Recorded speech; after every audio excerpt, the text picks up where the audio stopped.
In this video, I am killing 10,000 bots more every single day until I'm no longer able to keep going. I will also measure my performance at day 0, last day, and compare the result. Is aim training worth it? Is it better to just play the game? And most importantly, will my facing matches be any more bearable if my aim improves? Guys, you're a fucking disgusting son of... Probably not. Okay, so the first thing I had to do was get a baseline for my skill. I was going to track my progress using a 50 kill benchmark, a deathmatch, and a facing match.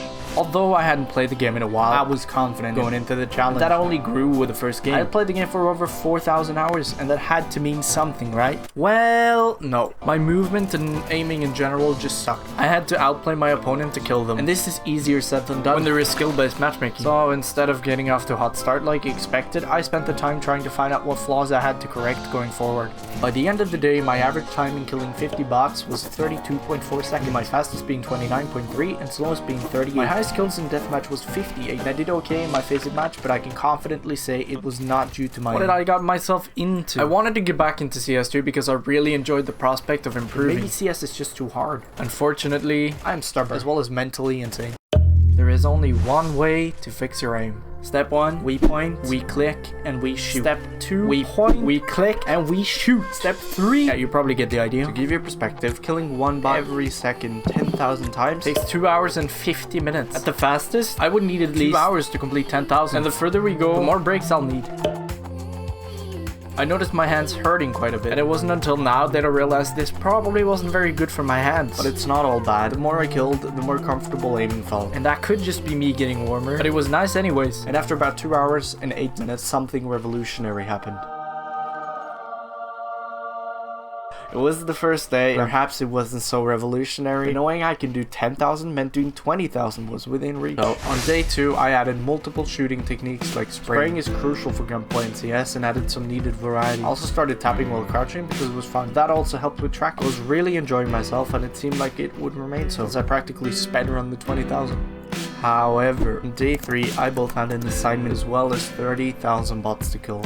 I started early but still couldn't finish till 5:30 PM. I realized that having spent 6 hours yesterday and still needing to make food, the sacrifice would be my sleep as well as sanity. To save time, I made food while shooting. And before anyone calls the fire department, this is my kitchen, and this is my kitchen and computer.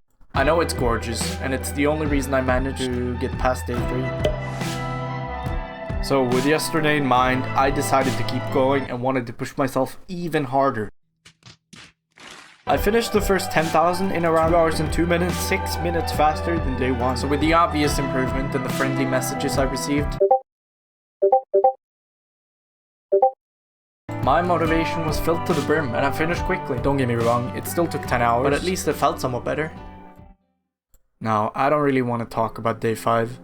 I had been challenging myself for 4 days, and my need for human interaction led me to someone I was glad to call my friend, Stone. We shared moments. Behind you! Thanks, you saved me. He told me his goals. I hate terrorism. My family forces me. I want to be free and experience different cultures. I dream of becoming a news anchor. And with those in mind, I vowed to help and protect him. I fought for his ideals, struggled even. But even so, the unthinkable happened. I killed him. I still linger back on those memories of me and him, and how he lit up the world around him. Of how he dreamt of becoming a news anchor. I dream of becoming a news anchor. But he never got to even try. And to make sure this never happened to anyone else ever again, I sought to remove what burdened him in the first place.